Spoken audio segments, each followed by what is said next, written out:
Good morning, ladies. I hope you're doing amazing. Welcome back to the Respect There 40 Days of a Deeper Connection with God and Your Husband. Today we're doing There 11, Whatever We Pay Attention to Grows. And the verse is Philippians 4:8, which I like to call it the thought filter, the filter through which we should process our thoughts through. Finally, brothers, whatever is true, whatever is noble, whatever is right, whatever is pure, whatever is lovely, whatever is admirable, if anything is excellent and praiseworthy, think about those things. So in this chapter, in this the author talks about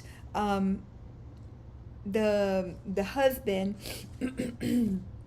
who apparently forgot that he needed to make some holes on this piece of wood for the woman who needed to put this display together, right? And she says, don't we forget to, and she begins the chapter saying, just as a child who craves for attention will seek to garner this attention through any behavior necessary, good or bad, whatever we give attention to will increase in frequency.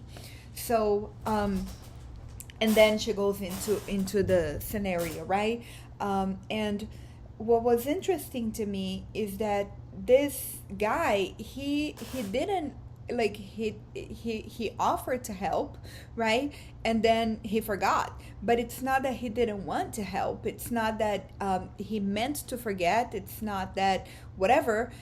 He genuinely forgot, right? And then she says it, don't we forget things too sometimes, right? And so whatever we choose to give our attention to, meaning if we give our attention to the fact that he completely forgot and that what a horrible person, like last time I already had to have somebody else do it for me, and now you forgot again and whatnot, then that's what's going to grow in our minds, right? But if we give attention to the fact that he offered, so that means he wants to do it, right? And it's okay that he forgot. I can just ask again, so that's what's going to grow in my mind, right? The challenge with this sometimes is that if the husband offered to do something for her, meaning an act of service is her love language, she will feel unloved when the husband forgets, right?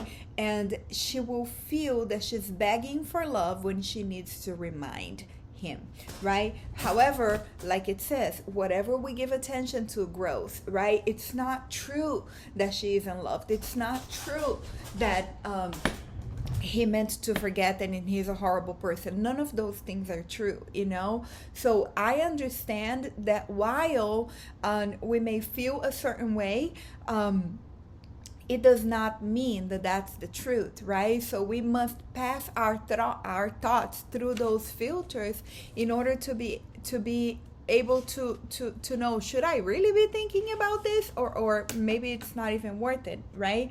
I love the questions that she has on this challenge, and I really encourage you all to spend some time praying on it and allowing God to bring to your memory what those achievements are that it's talking about on the questions, okay?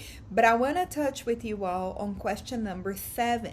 In terms of achievement, how are you viewing your progress in doing the respect there? Go back to the understand this first section at the beginning of the book and evaluate how you're doing in each of those areas. Do you need any adjustments? So I would like to go over those with you because we did not go over it on the beginning. I assumed you did on your own. So number 1, take it one day at a time. That we did talk, right? And we did say that it's super important that we're able to really take it one day at a time, not rush through this. The point is not to finish, the point is to grow, the point is to expand our capacity, our emotional capacity, and our relationship with with our husbands. Start each day fresh, regardless of what happened of the day before, right? Just start each day fresh, with a brand new mindset, ready to move towards the achievements of that day. Have no expectation on your spouse's behavior. It's not because we are changing our behavior that we should expect our spouses to do the same, right?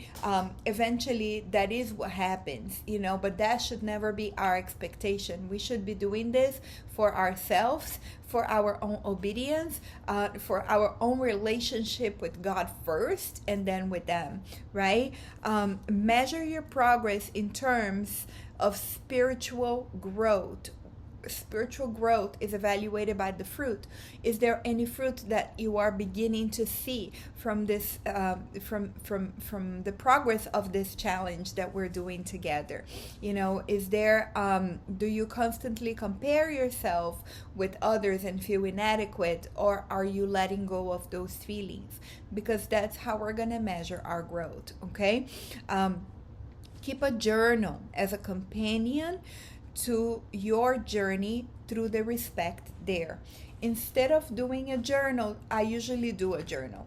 Instead of doing a journal this time, what I am doing is I am using post-it notes, and I'm writing it on each challenge as we go, so that way, whenever I do it again, you see, I'm doing it on every single one of them. Whenever I do it again, I have it there. You see, because what happens is that I don't know which journal I used last time. I have about 47 journals. I really don't remember where I have it, or whatever. I don't even know which journal it was. So by doing this, whenever I come back to it, I have my answers right there. It was very helpful. The one there that we had an assessment, it was very helpful for me, very revelational for me, because I had my answers right there on the book, and I was able to see the growth, or what appeared to be the opposite of growth.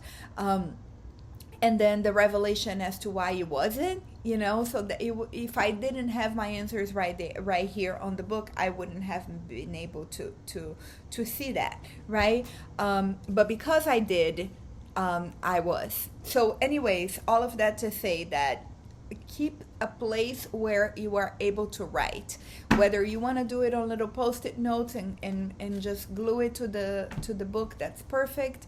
Or if you want to do a journal, that's perfect too.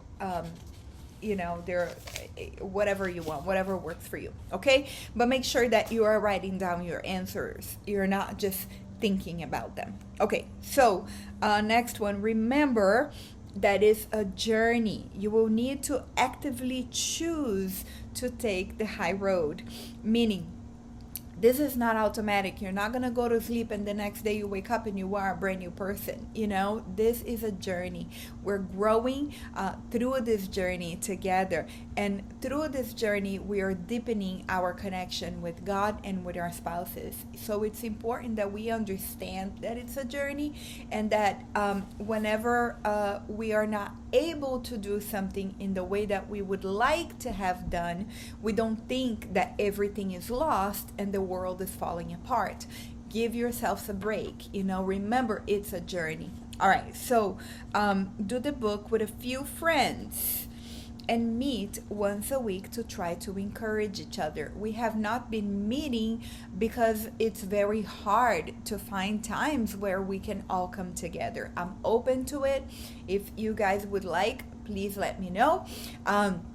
But anyways, we are doing it together, right? And I know that I have a few of you that are sending me messages privately, sharing some thoughts with me, sharing some of your dares with me, and I would love for all of you to do that. So my email is always on the description of the link if you don't have my number, but I think all of you do. Anyways, so that's that. It really helps that we are processing things together. It really helps that we talk about it and that we share thoughts and we share feelings and we share emotions. It really helps us grow in emotional connection and emotional intelligence. So anyways, that was that for dare number 11. I will see you tomorrow for dare number 12. So please take the time to do this. Take the time to write down your answers and please share them with me. All right. I love you. Have a wonderful day.